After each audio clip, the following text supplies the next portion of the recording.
Hey, and welcome to another episode of the Who Dat Jedi podcast. This is episode 162. My name's Aaron, and with me, as always, is Dave and Fredo. How we doing, guys? Good, okay. Doing all right. All right, cool, and happy Thursday to everybody. Um, you know, it's kind of weird. Pelicans basketball is back on TV with the summer league, which looks like they're playing in a high school gym.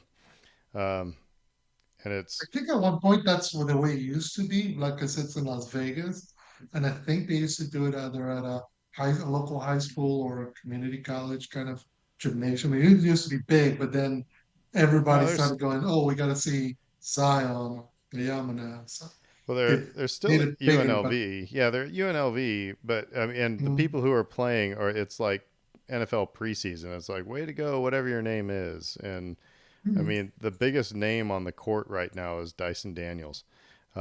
So yeah. anyway, but it's nice if you're, with all due respect to baseball fans. I mean, not a baseball fan. Nothing against baseball, so don't at me on anything. But if you're not a baseball fan, there's really nothing for you to be into right now. And so having a little bit of basketball, not too bad. So Well, anyway, like I tell my friends who watch soccer because the preseason soccer friendlies are starting now.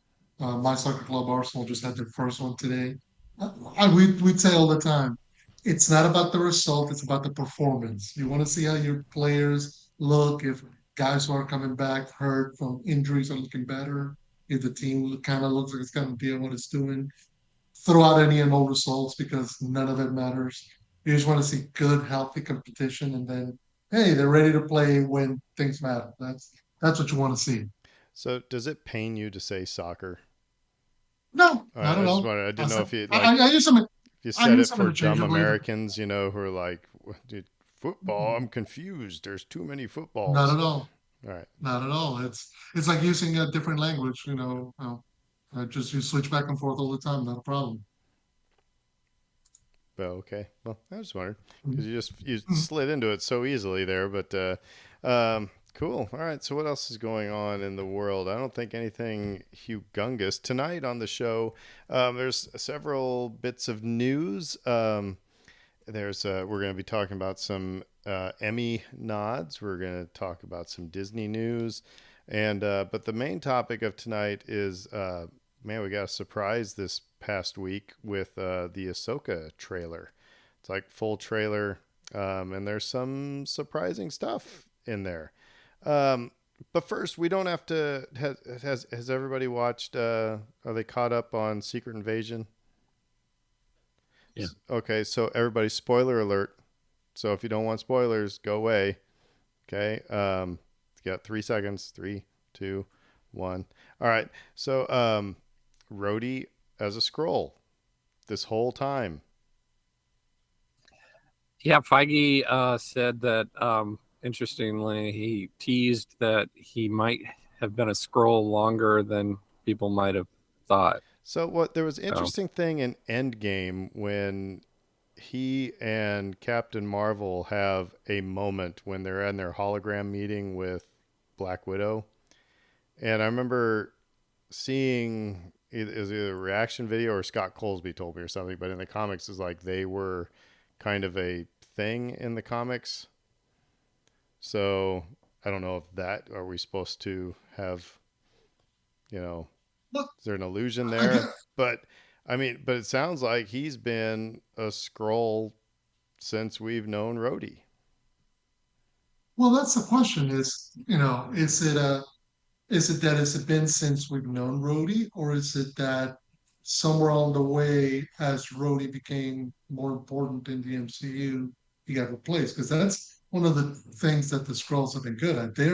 You don't have a Skrull who is a butcher, a Skrull who's took over a life of somebody who makes handles or whatever. They're taking over people in positions of power because they can replicate them so well. So recreating one of the Avengers makes sense. So it kind of puts you in a position wondering when, if it happened, because Rhodey was one of the Avengers who didn't get blipped away. So Did he maybe actually die when in the Vision shot him out of the air? or maybe within the 5 years that in between the blip and Infinity War and Endgame, it's an interesting question because it does raise the possibility of when along the line. Now, the one that I've heard the best is it's a great way to explain why this roadie did not look like Terrence Howard, which I'm just like, that's a beautiful So, solution to that. Tony wouldn't notice. I mean, yeah, it's kind of funny. Um, Mhm. I saw one good piece of speculation that said post Civil War might have been when the switch occurred because he was laid up in the hospital and would have been vulnerable and a little more able for somebody to sub him out at that point. Right. Yeah. now I know that we're talking about comic books. So, let's ground ourselves, Aaron. But Mhm. do you find it cheap at all? It's like, oh, we're going to, I think Hitchcock would say it was kind of cheap. He said he didn't like the kinds of scares where a cat would jump, out from behind a dresser and scare you. He thought those were cheap scares. So here we got, last episode, Gaia gets shot and it's like, oh no, Gaia's dead. And then at the beginning of the episode, it's like, oh, fooled you. No, she had superpowers that she could, heal herself. I know that's part of the storyline, but it just, I don't know. It seems a little like a fourth grade playground and kind of cheap storytelling. It's like, I don't know. I still like the It's episodes, but it's just one of those things where I'm just like, really? No, okay. Yeah, it creates an interesting dynamic because on the one hand, it is a story based on comic books about superheroes, so the idea that a bullet would not necessarily be the end um, is not unforeseen. Shoot, it happens all the time in comic books. Yeah. At the same time, though, the idea is that there's got to be some sort of stakes, and if you're presenting the concept of Gaia and Talos are not together, and then the episode starts with Gaia coming back to Talos, and then the episode ends with Talos maybe dead now. That's the thing If, is if that Talos if Talos comes back in episode 5, did you just do this trick yeah, twice? you leave all these episodes like not feeling too bad that somebody got shot and killed because like I don't know, it might be them, you know. And that's been my biggest problem with the whole multiverse side of this thing, which is like if somebody dies, you just replace them out of another multiverse, and it makes death a little less permanent. Yeah, Uh, it's like landfill 2 in Beer Fest, right? Like like a minute later, like they put landfill in the ground, and then landfill two shows right up. That's the most ballsy thing ever to do in a movie. I love that movie so much. I it's like one of those things where I never watched it. Then I watched it one time. Now I can't. If it's on, I watch it, and I love it when somebody says, "Oh, it's so frustrating," because I go, "It's frustrating. It's Frustrating. frustrating." Anyway, okay, we didn't come here to talk about Beer Fest. So anyway, no, I'm digging Secret Invasion. It's fun, but I do find now it's like at the end of last episode, like I said, it's like Gaia got shot. Oh, geez, and now it's like, all right, maybe, it's and hoping to have some answers but if Rhodey is a scroll and has always been a scroll, that is going to affect rewatches of any of the previous Marvel movies. It's I good. find I that mean, very interesting. That's a way to loop people in. I don't know. Well, enough of that. All right, so let's do some trivia. Let's so we can start talking about some Star Wars. Da, da, da, da, da. All right, Fredo, to you. It's the first one I saw. Who okay. wails? Who wails? I killed them. I killed them all. They're dead. Every single one of them. Not just the men. the women and the children too. Yeah, that would be the one and only Anakin Skywalker. And which was followed up with Padme saying, "Oh, you're so hot. Let's go make out. Let's get married."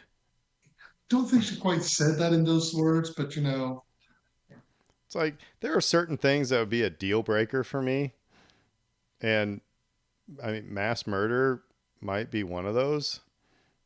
yeah, smoking and mass murder. Yeah, So yeah. All totally. Yeah, no, deal breaker, not happening. right, Dave. Oh, oh my God, I'm so sorry. After that one, I'm so sorry for this one. How many nostrils grace a tauntaun's face? Oh my gosh. I think we've had this one. How many nostrils grace a tauntaun's face? It's kind of poetry. Three? It's four. Okay. It's four. All right. Yeah. Now you know, kids. A tauntaun has four nostrils. I want to go find my tauntaun. All right. Now I'll say that's good design though, because that's in a harsh environment where it's difficult to breathe. Four nostrils. I More like it. oxygen get in. Yeah. All right. Well, and to me, sorry, after Dave gets the tauntaun nostrils one, who sends the Twi'lek dancer Ula to her doom? That would be Jabba the Hutt. Da-da-da-da. Tauntaun nostrils. Lord. All right. That should be the name of a band. Tauntaun nostrils. But only if it's a four-piece. That's right. That's right. All right. Well, Fredo, we got a little bit of news here. Yeah, let's start with the good news, the happy news. Earlier in the week, we had the official announcement of the 2023 Emmy nominations. So, kind of stuff that kind of led is mostly the HBO stuff, Succession, Barry, The Last of Us. However, included in the nominations were nominations for Andor for Best Drama Series, Best Writing for a Drama Series for showrunner Bo Willimon, Best Directing for a Drama Series for Benjamin Caron, who directed the final two episodes, the big old battle back in, what was the name of it? Marquise 5? Marquise of 5? I forget the name of Andor's home planet now. And then they also had a nomination for Best Limited or Anthology Series for Obi-Wan Kenobi. So, hey, there's at least a little bit of recognition. There's some talent in there. And it's not just special effects. Well, that's what's interesting. I mean, we know it's one thing when you say special effects or some kind of stuff like that, but when you're recognizing the writing quality of Andor, which was one of the strong suits, throughout the season, when you're recognizing the quality of the show, because we had our struggles on the up and down nature of the show, but when it hit its stride, it just kept building and building and building. That was really well done. So kudos to them. I don't think they'll win just because they're up against some really, really tough competition this year, particularly stuff like Succession that just ended its run and Better Call Saul that just ended its run and The Crown and The White Lotus. So it's unlikely that it's going to win, but just the fact that it's nominated, okay, kudos. I don't know. I rewatched Andor a couple weeks ago, and God, it's better the second time around. Um, and that monologue from Luthen, Listen, God, it's just so good. I'm still convinced that he is a Jedi. Um, that has like just that whole speech. But anyway, it's just so good. But I don't know what qualifies to win an award. You know, I just and don't that's know. I don't know if anybody knows. Um, and I'll just say this is one of the issues that's kind of coming to the forefront now between the WGA and the SAG after strikes. It's particularly we all get comfortable in defining what's a film, meaning what the Oscars gonna nominate an award. With the Emmys, now you got you know prime time, broadcast channels. You got streaming services. You got, I mean, there's stuff in there from the Roku channel and Disney Plus and HBO, which is now Max. So, the idea of what constitutes what the Emmy should reward is more spread out than ever, and it even includes stuff that ended up in theaters for a week, maybe not. So No. it's a bit shotgun approach. Now, Dave, you had some time to kill, so you watched, did a rewatch of Obi-Wan. And so you think it deserves an Emmy nod? Yeah, sorry. Yeah, I really do. Um, I had a similar reaction to watching that you did to watching Andor. I think it's better on second viewing. Um, and again, grain of salt. I'm more of a prequel fan than other people of our generation, I think, for the most part. But it's God, it's so well constructed. I mean, it's movie quality. Like they're in you know the volume at times, and you can tell they're in the volume at times. Um, but just like the acting and the choreography and some of the special effects and the scoring and it's just like chef's kiss watching this again. And I'm still mystified by people that didn't like it. Again, tastes vary. That's fine. There's probably legitimate reasons not to like it, but I just, gosh, if you watched it and you liked it, I'm here to tell you that revisit it and you may like it even more on second viewing. And it makes me wonder, particularly for something like Obi-Wan Kenobi, where it's meant to be one cohesive story. Andor, like The Mandalorian, it's a TV series. It's meant to be, it's episodes. A few episodes will carry over one to the next, but there's supposed to be a break at some point. Whereas Obi-Wan Kenobi, you're supposed to be able to sit and watch through. I wonder how, now that you got to sit and just do that, do you feel that that enhances the experience more? Like, because you're not waiting for next week to figure out what happened next? I don't know, maybe like I binged it this time around. I didn't Mhm. wait the whole, the week or whatever, or tried to squeeze it in. I just had an evening to myself basically to just watch something. And so I watched it straight through, and it flowed really well. It's not a huge time investment. Most of the episodes are about a half hour long. Um, it's really the final episode that if you um, final episode is great, and they have a lot they try to squeeze into it. Um, but they have a lot they try to squeeze into it, so it almost drags in comparison to some of the other episodes. Even though, for my money, it's the best episode out of all of them. There's so many great payoff moments in there, but um, so like that's a long-winded way of saying it mostly flows really, really well, and then by the time you get to the end, maybe you get a little tuckered out. Well, Um, and to Fredo's point in this kind of question, I mean, the difference though, a big difference between Obi-Wan and Mandalorian. It's very similar. Difference between Andor and Mandalorian is that you had one director, mhm. so you had really one vision through that whole thing, and I mean, I think that matters. But the Mandalorian, well, I don't know. But the Mandalorian season 3 was kind of one big long story and kind of got herky jerky in some places. I mean, it's cool that we're seeing other people's, but maybe it should be, let's not try to tell one arc of a story. Let's just, have a weekly adventure. Right. If you're going to bring in different directors every week, you give them different material to work with. Um, yeah, I think there's something to that. But we might have a problem with that. We might never ever see that sort of thing because Bob Iger talked to CNBC. Bob Iger, by the way, he got a contract extension with Disney because he says we still got some things to fix. And I Well, mean there was a whole lot of things with Disney that was going. I mean, he's if they when Chapek was there, they upped the prices of the parks. They and all the foods and all everything was like, and so he's got to try to figure out that they implemented new technology with Genie Plus that's ticked off a lot of people. He's dealing with that, and there's also the Disney Plus and the movie part of things. So take it away, Fredo.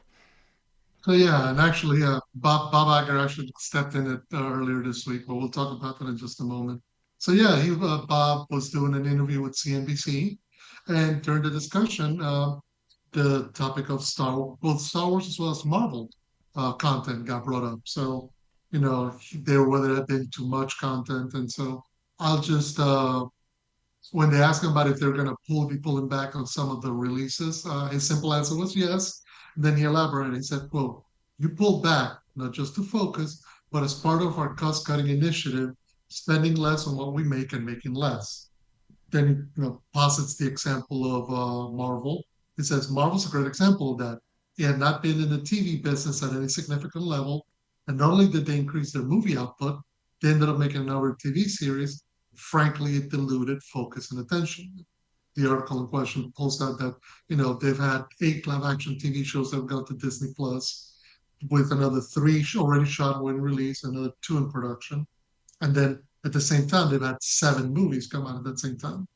For the part of Star Wars, you've had The Mandalorian, Obi-Wan Kenobi, Andor, Book of Boba Fett, and then you still got Ahsoka and Skeleton Crew and The Acolyte coming.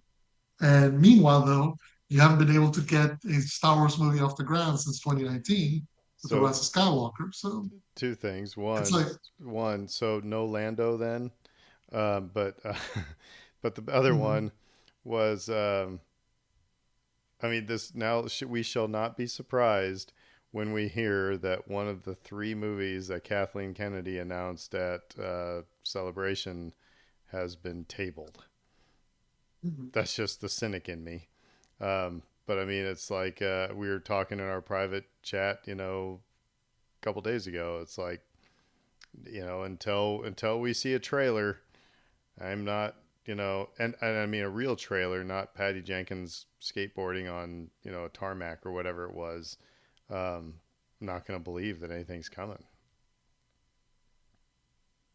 Nor And should you really. I mean, it's the biggest grain of salt is required here, and it is what it is. And I think like people tend to get really excited about these announcements, and it's just like temper your enthusiasm because we do.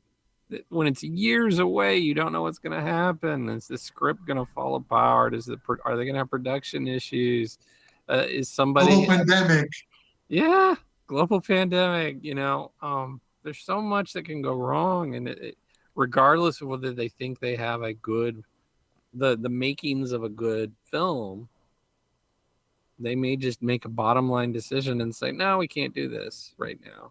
And that's their prerogative, and so people, I mean, I would just caution to be mindful of that reality when any of these announcements come out. Just be Well, and gonna let's also be honest that I mean Disney is still they've laid off some people. They've laid off people within Disney and within ESPN and stuff like that.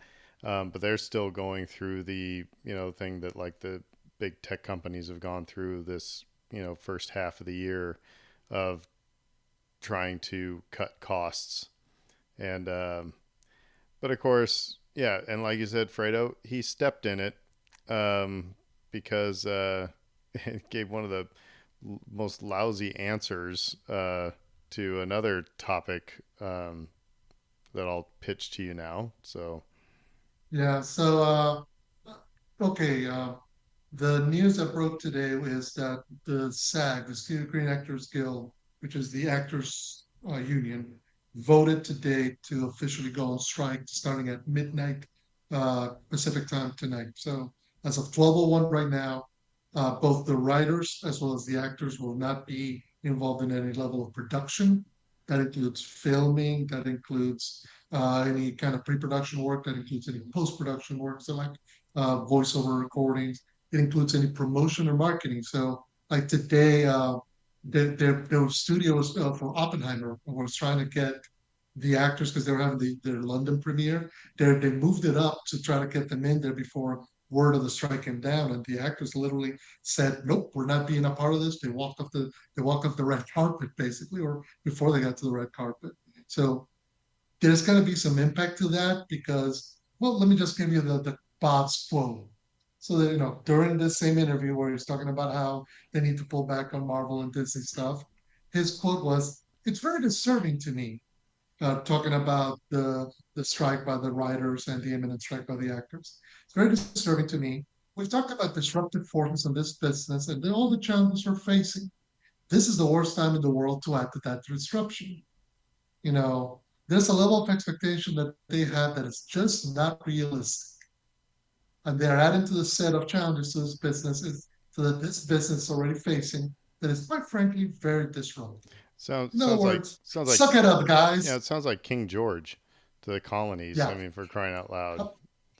Just so you know, Bob Iger just signed a new contract where he's paid $25 million a year with a $20 million yearly bonus. Well, He's not hurt. I saw it's like they said, well, they said they're the actors the union's request was just out of line. They said, well, what they request? And he's like, I don't know.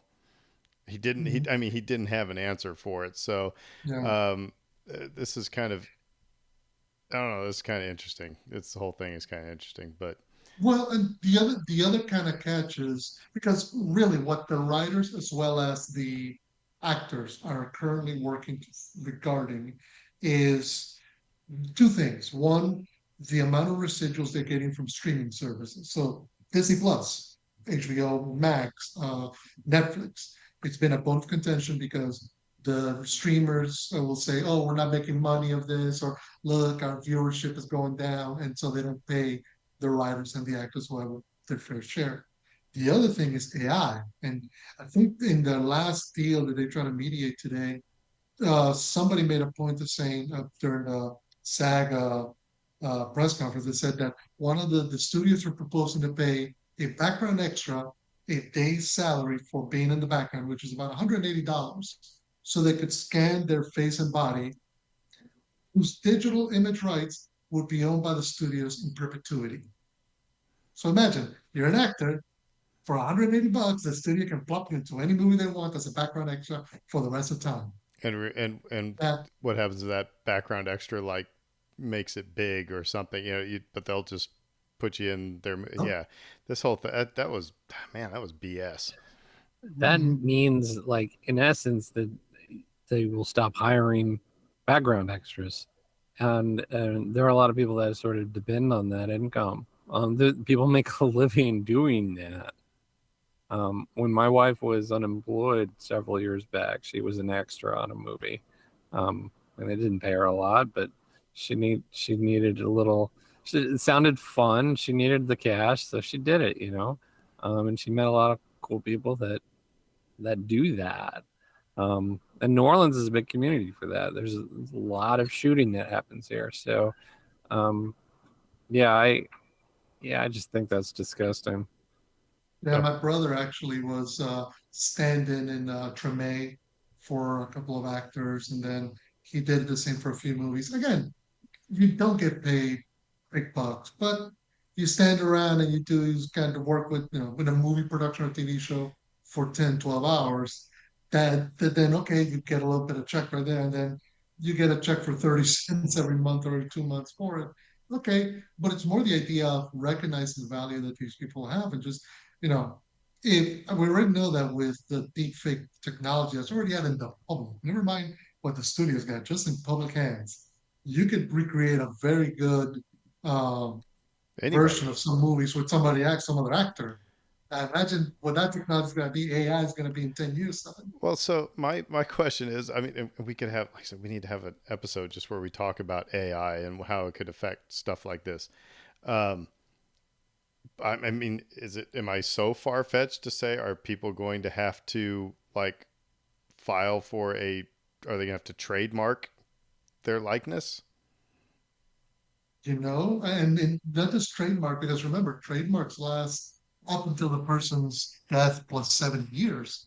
But if you're talking the image, likeness, how do you market that in perpetuity? How do you ensure that, you know, if you're say somebody like Pedro Pascal, for example, how do you ensure that if Disney 100 years from now wants to bring back the Mandalorian and put digital Pedro Pascal in as the star, your family, that whoever your heirs, whatever your state is, gets that compensation for, putting your face in a product,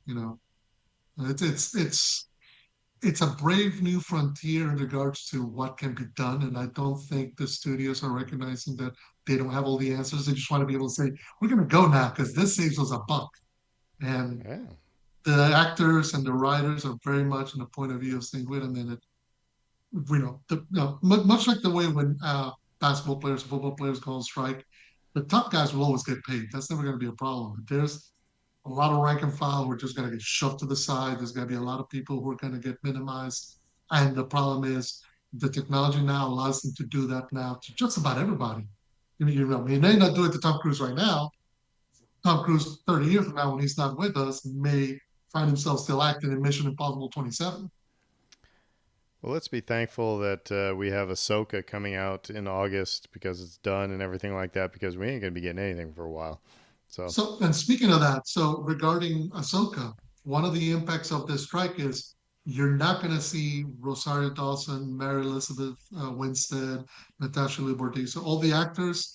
You're not going to see them out promoting Ahsoka because they can't do that by strike rules. You're probably not going to see the cast of Skeleton Crew or the Acolyte is that why they out dropped the promoting it. trailer 2 days ago so Rosario Dawson could like Mhm. tweet it out and everything like that? I mean, that was kind of interesting thing. Exactly.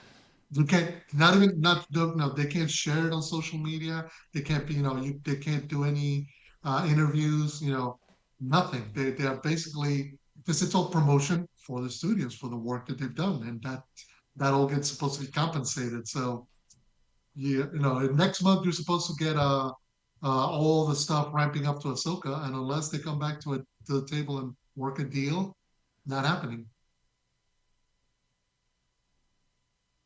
So yeah, enjoy the trailer because that might be the last bit of Ahsoka promotion that we get until the show drops. Which we found out that Ahsoka is coming out. The first two episodes are dropping on let me see, on August 23rd. So speaking of which, let's talk about this trailer because there was some. I mean, usually trailers don't give me something to go, huh? Hmm. This one, this one did, especially in one place. Um, but I suppose what we'll do, I've got it on my iPad. We're not going to listen to it or anything like that, but I'm just going to kind of scrub through so we can see what's going on. It starts off with we get this kind of Lambda type shuttle, not the good old Return of the Jedi type, but we get a shuttle that's heading off into a Republic cruiser, and we see the air quotes baddies with orange lightsabers um, kind of start a whomping and a whooping. Um, and the big things that he says, and what's his name? Um, Uh, not the actor, but it was Ray Stevenson was the actor's mhm. name. Anyway, he says, uh, Balin. yeah, Balin. He says, I mean, the big thing he says is, "We are no Jedi," which is kind of an interesting callback because it was Ahsoka who said to Darth Vader, when Vader said and Rebels said, "That's not the Jedi way," she says, "I am no Jedi." So right away, we're getting kind of a callback, and I think, like I said, I think it's setting up what does it mean to be a Jedi, and does Ahsoka eventually become a Jedi? Um, so then and if you guys want to stop and talk about anything, just let me know. But we see a bunch of New Republic people getting force choked, force pushed, shot at, sliced up. Um, da, da, da, da, da. And let's see here. we get that a good old line of about Thrawn's return as the heir of the Empire. Um, and we actually see Thrawn's face in this trailer. I don't know if I'm there yet, but it's also the who is the baddie from that Mandalorian episode? What's her name?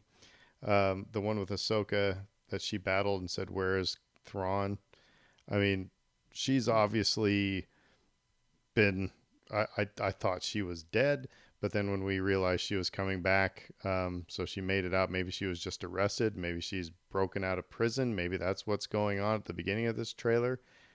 I don't know.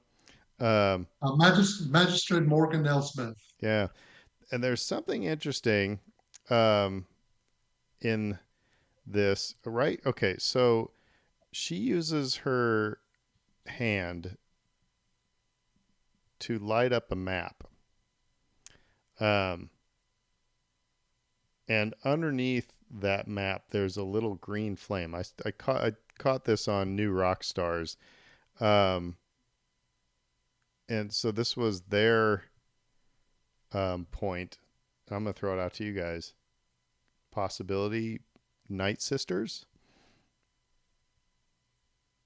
Be interesting because we know from the Jedi Fallen Order and Jedi Survivor games that at least one Night Sister survived the wiping out that the Empire did of them. So it makes you wonder if maybe more than one other survived. We're finding out the Empire talks about purges left, right, and center, but they're not quite good at actually purging. Hey, the purge the Jedi. It's all these Jedi I left think behind. I really dug the Night Sisters stuff in the Clone Wars, and Mhm. I think that would be a Mhm. cool thing to have in here. I don't know, Dave. Yeah, yeah, no, like I'd be down because it's it trends into this sort of idea of mysticism that sometimes Star Wars doesn't maybe do enough of because like you go back to A New Hope and Obi-Wan talking to Luke about the Force and it's this sort of undefined thing um, and George Lucas's original thought process behind the trilogy was to not just do a trilogy but to do like 9 movies or something uh and at the end of it was going to be like just fighting on astral planes and things of that nature like in the afterlife um which I would have been down for in episode 9 to be honest over what we got. It would have been cool to see dead Emperor fighting like dead Luke or something, like I think it would have worked better. But I'm down with like, oh, we can't always explain everything, and this is a little more magical in Well, and nature. And it also, I mean, with the line of "We are no Jedi," I think it seems like, hey, we are now teaching the populace that the Force isn't just about Jedi and Sith. It's not it's not about light and dark. So there's a lot of people who are, able to do things through the Force in different ways. However, it does seem now like to me like I'm not saying it's a MacGuffin, but it seems like we're on a race to find Thrawn. Seems like you have Balin and what's her bucket with the maybe Night Sister trying to find Thrawn, while at the same time I think Ahsoka and Sabine eventually trying to find Thrawn because that helps them find Ezra. So it seems like a race, but I don't know. Doesn't matter. timeline on that is sort of interesting It's because remember, confusing. The I'm sorry. timeline? Did you say the timeline? Yeah, Yeah, I mean, there's some confusing elements to this. I think we're all assuming a lot of things like the end. I'm sorry I stepped on you here, but I've been thinking about this too. It's like we think that the end of Rebels, that It's a epilogue start. is the start, and that it's now Sabine and Ahsoka going off to find Ezra. I don't know if necessarily if that's what it was. there are things in the trailer that would indicate otherwise. Right. So let's keep, Fredo's got something That's to say. what's Go ahead. yeah, because I was gonna say, because in the trailer, and we'll come up to it, is they recreate that final scene from Rebels to give you the impression of that it is at some point going to connect to that moment. And they make But it of course, well, that doesn't necessarily mean that that's the first scene we're going to see. well, so okay, That may be a flashback. that's my thing. We Rebels really ends, I mean, with The saving of Lothal, when yeah, with the saving of the hall. And so there's uh a good 10ish years that's going on until we get to the epilogue. So there's a lot of stuff that could have been happening anyway. right? So okay, Because so the epilogue. we're okay. Go ahead. Let's just keep on through the trailer here. So we're looking at what looks to be kind of a map. I don't know, and then we see more a womping and a whooping with um, the Bounty hunters. the orange sabers. Um, Hera, Which, go by the ahead. way, on the orange sabers, just to kind of mention, they Nope, Fredo just froze. Christians, other Jedi, and they said they're no Jedi. There's nothing. Did I? You froze. Hello. You're gonna have to start over again. So Okay. the orange saber. What about it? No, no, I was just going to say, we're presuming that they may have been light side Jedi who were hiding from the Empire. For all we know, could have been servants of the Emperor who uh, decided to go It's been contractor. it's been on the record that that Balin is a Jedi who survived Order 66, and so that I think then What did I became just like a say? mercenary. Um, Mhm. so then we get into a bunch of Hera stuff here, and the interesting thing here is Hera saying, I've lived my whole life trying to fighting a war. That's why I'm trying to convince you to help me to prevent another one." So I think we're seeing, and that's when you see Mon Mothma and, the other leaders of the New Republic. Um, I don't know. I don't know how big of a role Mon Mothma is going to have in this, but I think it's to set up that the New Republic is weak. Um,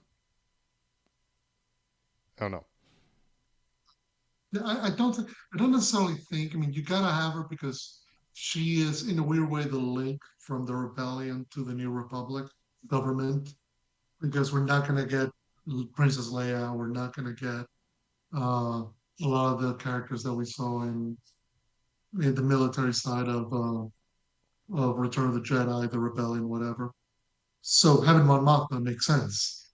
Uh, you're right. I don't know that we're going to get her for much more than a couple of scenes. I Yeah. mean, shoot, they might have shot this in between scenes of Andor season two, just because change makeup, change a little bit of things, and boom, she's Mon Mothma a generation later. So So, I don't think just because this is not really the story they're going to tell. This is focus on Ahsoka and Thrawn. So the threat coming from from the edges of the galaxy. so here's where it gets interesting, guys. Okay, Hera says to Ahsoka, "You and I both know who could help you with this." Um, and then that's when we start seeing pictures of Sabine. And Ahsoka says she's still just as stubborn as ever. And Hera says, "I bet your master found you I missed it. Well, like if your master found you difficult at times." And Ahsoka says, "Anakin never got to finish my training. I walked away from him just like I walked away from Sabine." I'll get to the end of the sentence here then, but that's the first part where it's like, huh? And then she goes on and says, Sabine says, "Then you never made things easy for me." Long pause. Master. All right, guys, we need to talk.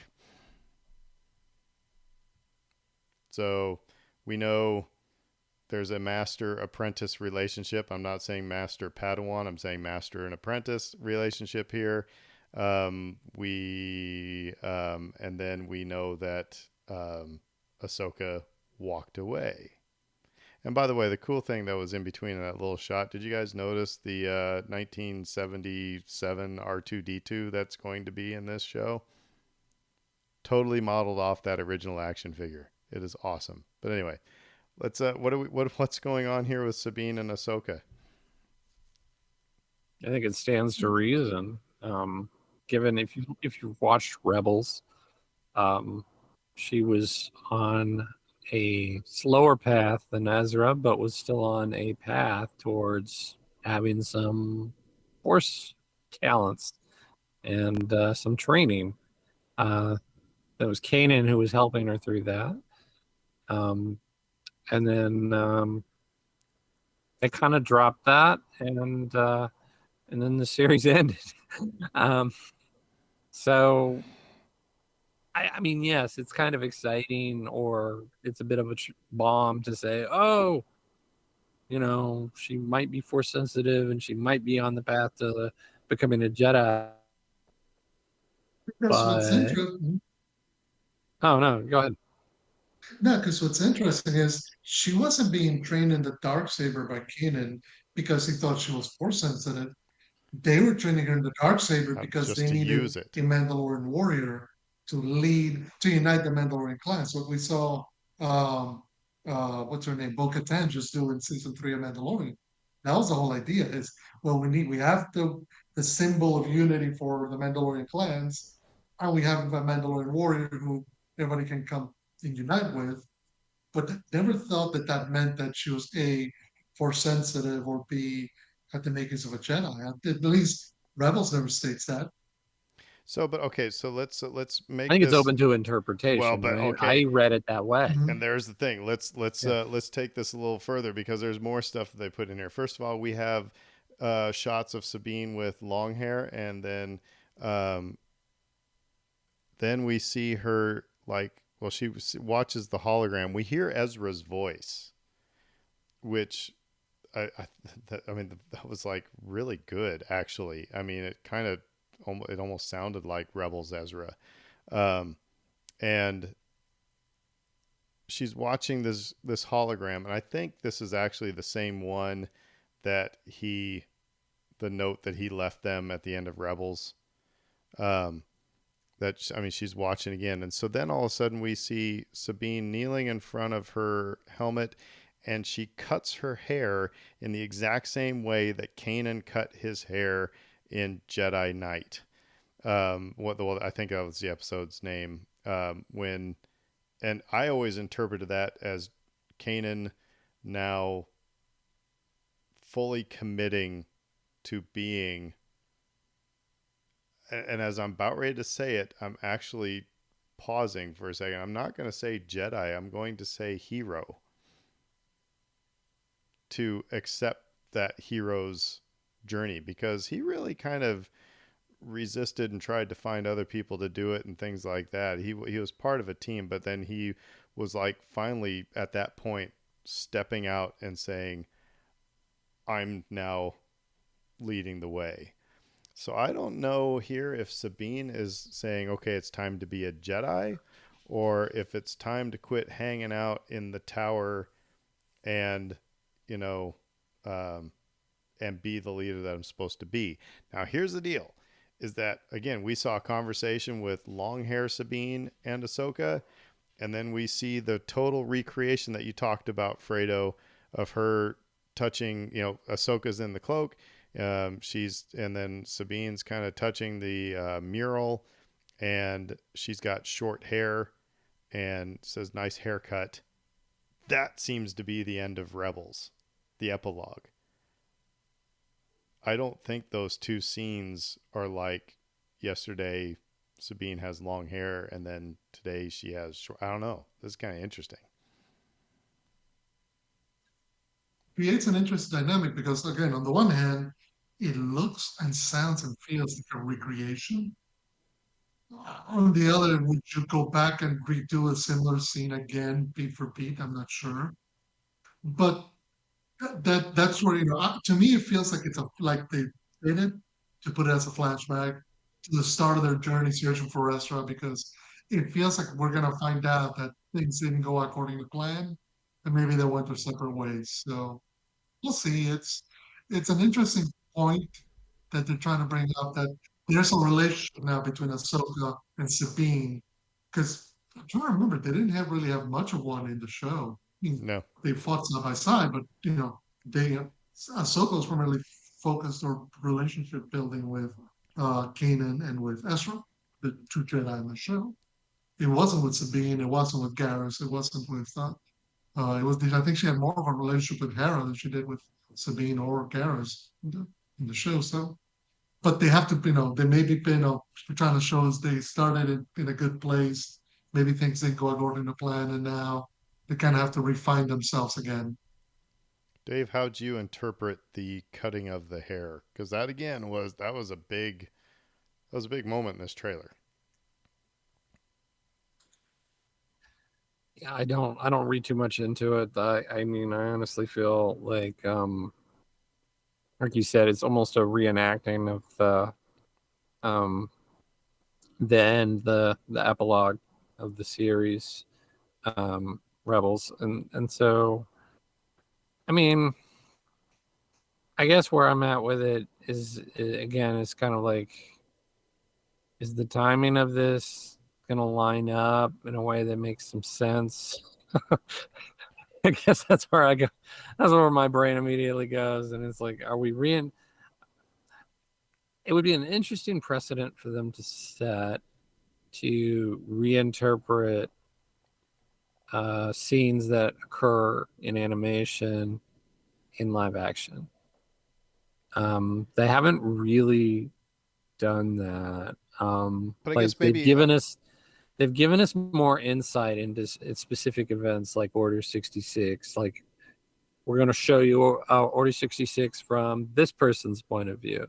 Um, and so they've revisited things, but they haven't necessarily like gone back and said, here's a moment, and we're going to show it to you again in live action when we originally showed it to you in animation. So that would be, for me, that would be a really interesting but I guess thing for them to do. that wasn't where I was going. I was actually thinking more about the shot of Sabine taking the knife and cutting her hair, which was not a recreation of something that happened in Rebels, but actually a mirror of something that happened with Kanan going through that ceremonial thing. That's what I was getting at. Is like what But do we? what I was thinking about with it was that it leads into, it's prior to the epilogue, in theory, because in the epilogue she's got the short hair.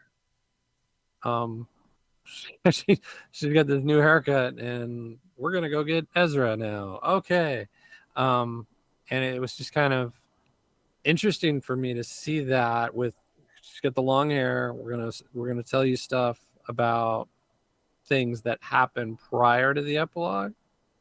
Um, which again is kind of an interesting thing. It's like we're going back and we're showing you what you've seen before, and I'm wondering if they're doing that. Um, if that's what they're doing, A. B, if that's a precedent that they might revisit in future series or movies. Um, I have specific ideas about that. And see if it mean if it means anything. But yeah, I mean, to your point, like the mirroring, that's what Star Wars is all about, and that's Filoni to a T, right? He's the Padawan of Lucas, and he's going to do the rhyming, the mirroring. He's going to do all of that. I guess, like I said, the thing that struck me was that this is very telling as to this is going to be more of a Sabine story than probably we thought it was going to be, because that just showing that and it tells me that she's, first of all, we're being told that she's stubborn, that she's, all those things, and then she's doing the exact same. I'll get off the horse, but so If if it's a Sabine story, it will continue the great Star Wars tradition rough of titling, right? misnaming their television shows. So the trailer continues a bunch of chasing and shoot 'em up, and says if we don't stop Thrawn, everything will be in vain, and that's when we see good old Lars Mikkelsen as Thrawn, and everybody's like, "Yee!" What I'm excited is that I'm gonna actually hear that voice. That's, I mean, you can put any dude in, blue makeup Makeup. and red contacts and a white suit, and it's going to be Thrawn. But it's the voice that I've heard for, several seasons of Rebels that's going to matter and make me buy into that character We even more. So I don't know. He looked fine as Thrawn. So, um, and But to your point, like the voice and the performance, that's going to be what carries the character. I don't know how I feel about the look. The look looks a little off to me for some reason. I don't know if it's yeah, it's a kind of like, shade of blue or his eyes. There's something about his eyes that look a little off. I don't know. we could always say that he lost his mind wherever the Purgle took him. speaking of which, you actually see a big shot of a Purgle in this trailer. So that's kind of interesting. But then we continue. We got Sabine fighting Shin, I believe her name is, lightsaber to lightsaber. And then Ahsoka battling Balin. Um, but Ahsoka says something. I'm not here to discuss my past because he actually references Anakin Skywalker to her. So that's interesting. We've heard that Hayden Christensen is probably going to be in this. Has that been Well, confirmed or?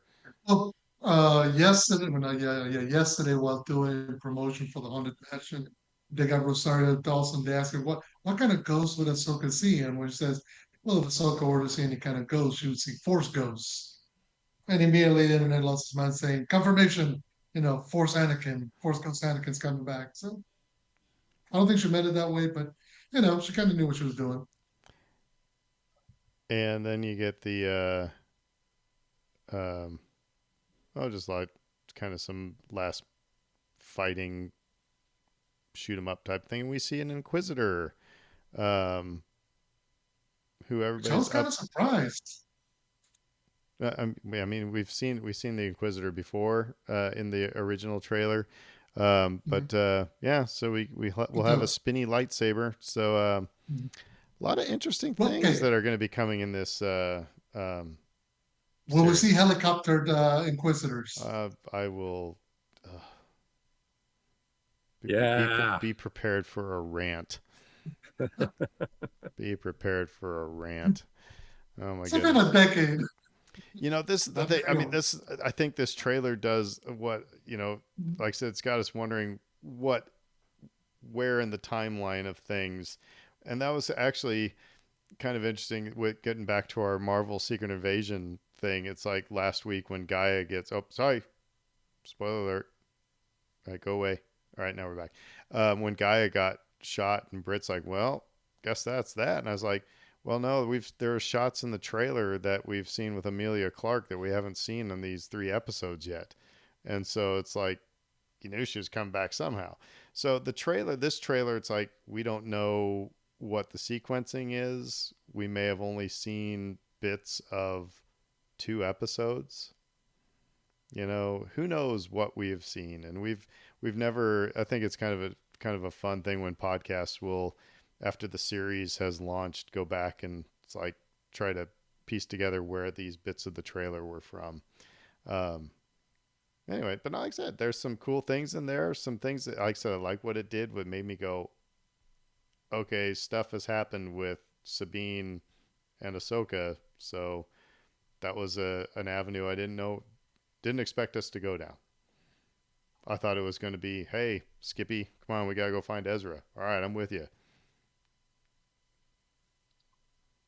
I'm not surprised, I guess. Because I don't know, there were little touches of that. I thought with the training with Kanan, and I thought like, yeah, they could go that direction, and so it looks like they are going that direction, unless it's some big misdirect for the trailer, which I hate. Um, Well, but and again, we talked about in the Mandalorian season 3 is like, are we inching towards, we've had one Mandalorian Jedi. Are we inching towards another Mandalorian Jedi? uh, You know, I mean, and does Sabine end up ruling Mandalore after all at some point? I don't know. I don't know. There's a lot of places they could go.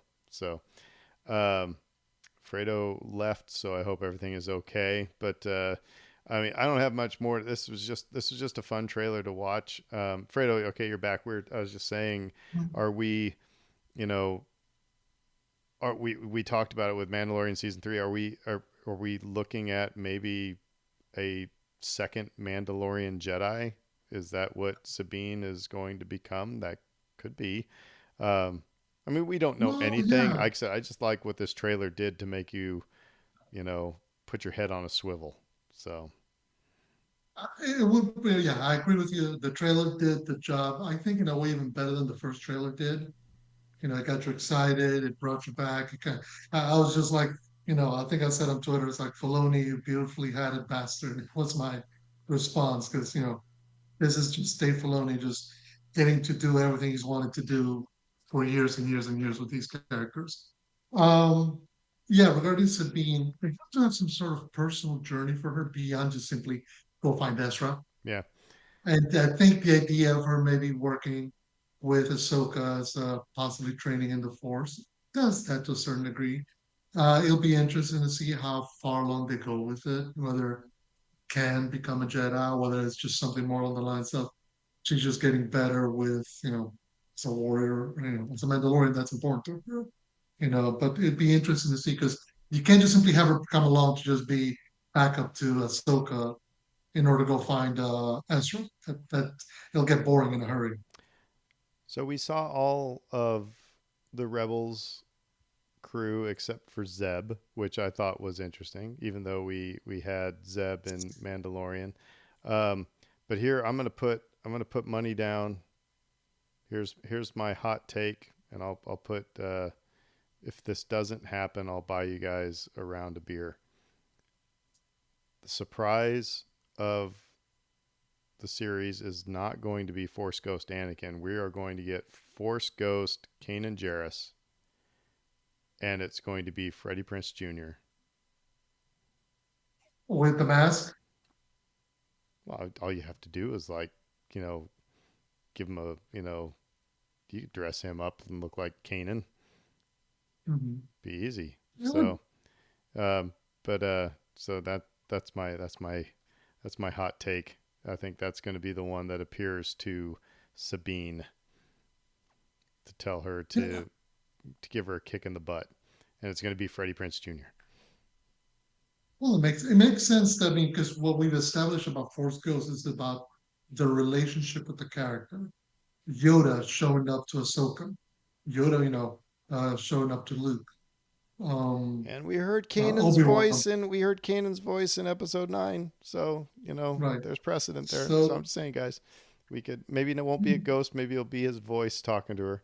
Um, but right. But so it's that idea, the idea of if you're going to have a um, a character come back from the nether realm of the Force, it's not going to be Qui Gon Jinn showing up to Sabine. She has no connection yeah, to him. who's that? Yeah. And Kanan, on the other hand, has a strong bond with Sabine, so that makes sense. That's an episode we need to have is the idea of force ghosts and who can see them because I've often thought about that. But anyway, okay, parting shots from you guys. Anybody any hot takes or anything before we sign off?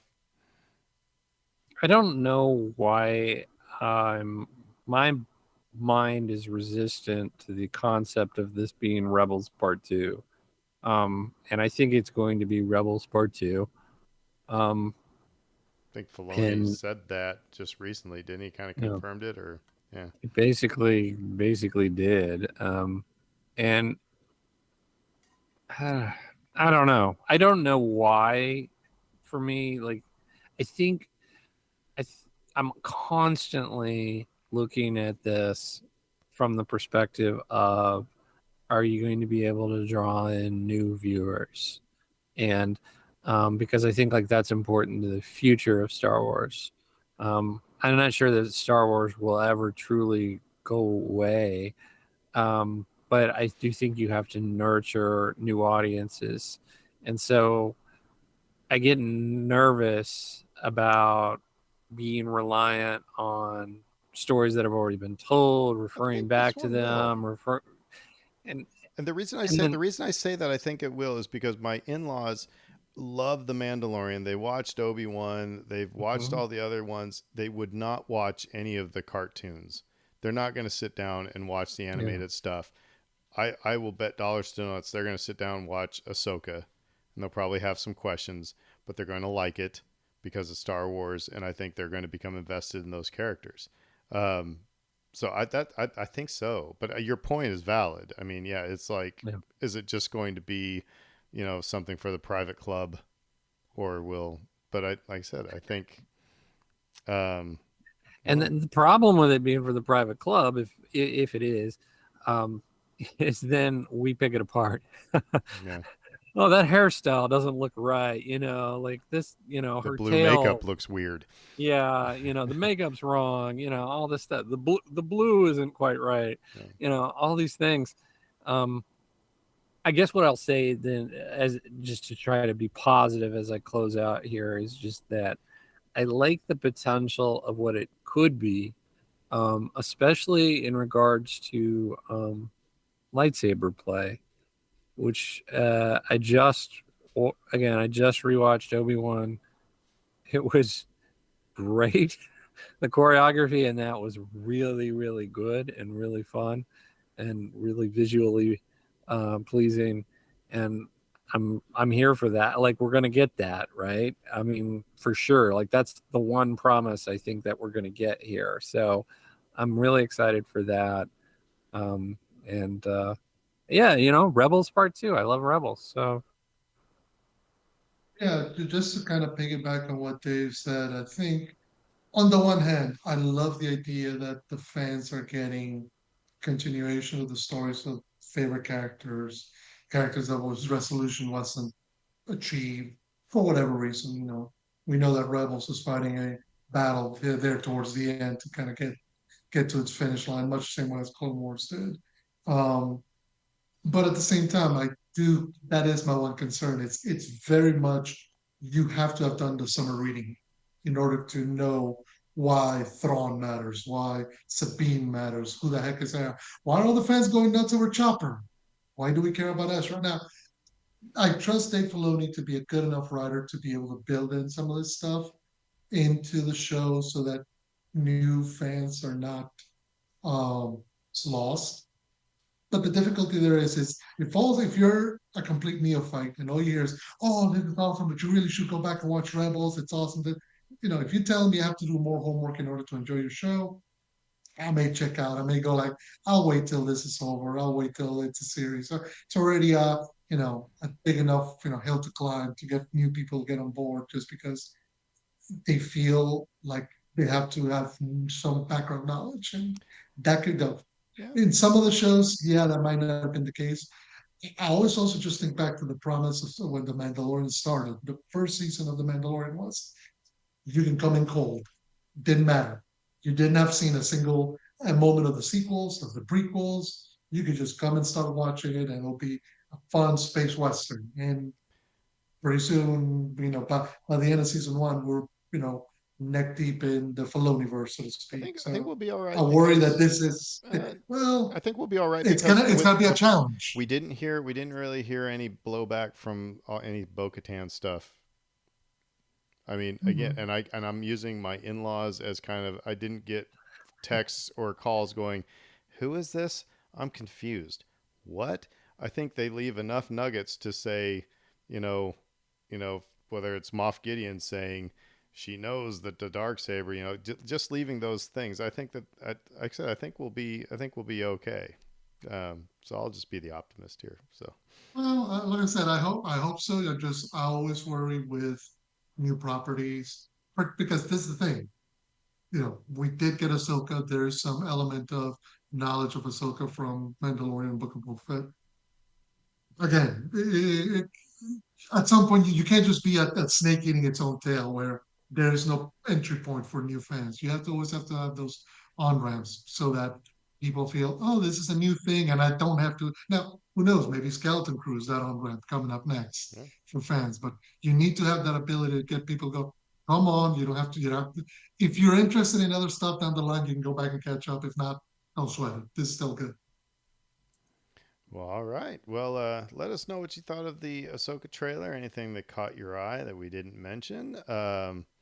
As always, you can hit us up online, and we like being bugged at work and stuff like that. So, but until then, we will say, who dat? With that, And training camp in a couple weeks here, guys. So we'll be able to start talking football at some point when we see each other. So, but until then, everybody have a great, great week. McConkey.